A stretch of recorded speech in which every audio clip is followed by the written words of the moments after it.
और सुमित, आपने तो मेरे साथ जो भी इंटरव्यू किया था भोपाल में, आपने अपने मोबाइल में भी शूट किया, मगर उसको ढंग से मतलब दिखाया।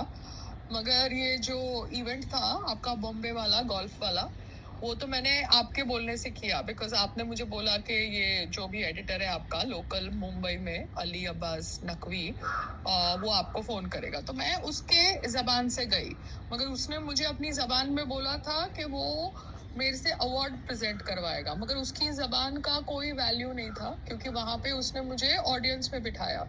ठीक है, उसका प्रोटोकॉल होगा, वो बीजेपी वालों ने एटीट्यूड दिया होगा कि भैया हम पॉलिटिशियन है तो हमारे साथ ये खड़ा रहना चाहिए या वो खड़ा रहना चाहिए, क्योंकि सबके अपने नखरे होते हैं ना, तो उसकी गलती भी ना हो। मगर फिर बाद में उसने मुझे बोला कि तू बजट में अपना पॉइंट ऑफ व्यू देना, फिर उसने फोन ही नहीं किया। आप समझ रहे हो? तो जब ये सब जोन होता है ना, तो मैं रिलेशन खराब नहीं करना चाहती हूँ किसी के साथ, बट मैं खाली आपको अपडेट दे रही हूँ कि मैं भी रिएक्ट करती हूँ, क्योंकि मैं भी एक पब्लिक फिगर हूँ। आप समझते हो? और मैं बिकॉज औरत हूँ, उसका मतलब ये तो नहीं है ना कि मैं गुस्से नहीं हो सकती या मैं चिढ़ नहीं सकती। मैं भी तो अपने रिएक्शंस दे सकती हूँ, बट मैं अभी बहुत कोशिश करती हूँ लोगों से बात नहीं करूँ जब मैं गुस्से में हूँ। मैं अपने आप को डाइवर्ट कर देती हूँ।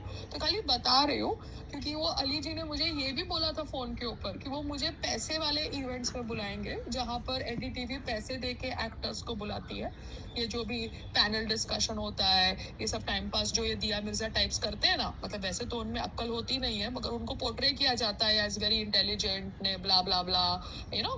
तो ये दिया मिर्जा टाइप्स जहां भी जाते होंगे, ये पैसे लेके जाते होंगे। तो मुझे भी ऐसे इवेंट्स में बुलाओ ना। मेरे को तुम लोग क्यों ऐसे फालतू डिबेट्स में वेस्ट करते हो, जब मेरा पॉइंट ऑफ व्यू इतना क्लियर है, and I have a uninfluenced, unbiased point of view. Because सबको पता है ना, पायल अपने हिसाब से बोलती है, पायल को कोई स्क्रिप्ट नहीं देता। पॉलिटिशियंस तो जितने भी हैं अभी पार्लियामेंट में भी बोलते हैं, वो स्क्रिप्ट के अनुसार बोलते हैं ना। अब स्क्रिप्ट उनको उनका राइटर दे रहा है, उनकी पार्टी दे रही है, कौन दे रहा है वो जाने। अगर कोई भी स्क्रिप्ट के बिना तो नहीं बोलता ना, तो पायल तो अपने हिसाब से बोलती है ना, तो पायल तो स्क्रिप्ट के बिना बोलती है। तो जितने भी तुम्हारे पैनल डिस्कशंस होते हैं जहाँ पे पैसे दे रहे हो तुम ये सब सेलिब्रिटीज को, एक्ट्रेसेस को, वो एक्ट्रेसेस का तो आधे से ज्यादा पॉइंट ऑफ व्यू ही नहीं होता। वो भी कोई स्क्रिप्ट लेके वहां पे आके नैरेटिव बोलती है ना, क्योंकि उनको अपने आप को लेफ्टिस्ट दिखाना है काम के लिए या राइटिस्ट दिखाना है काम के लिए। उनका खुद का तो कोई पॉइंट ऑफ व्यू होता ही नहीं है।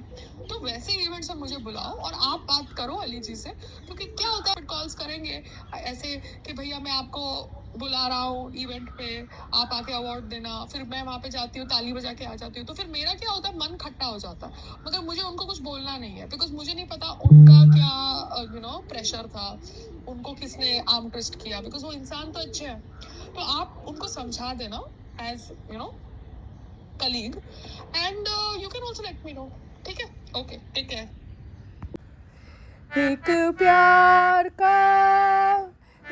प्यार का नगमा है, मौजों की रवानी है।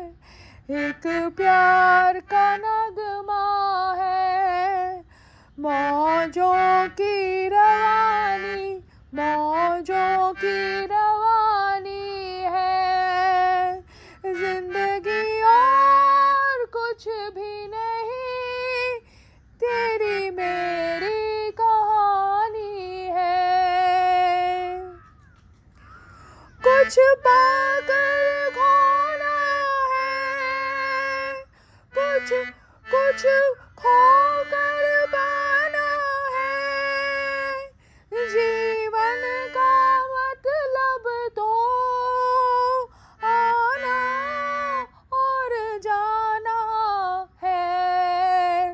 एक प्यार का नगमा है, मौजों की रवानी है। जिंदगी और कुछ भी नहीं, तेरी मेरी कहानी है। कुछ पाकर खोना है, कुछ खोकर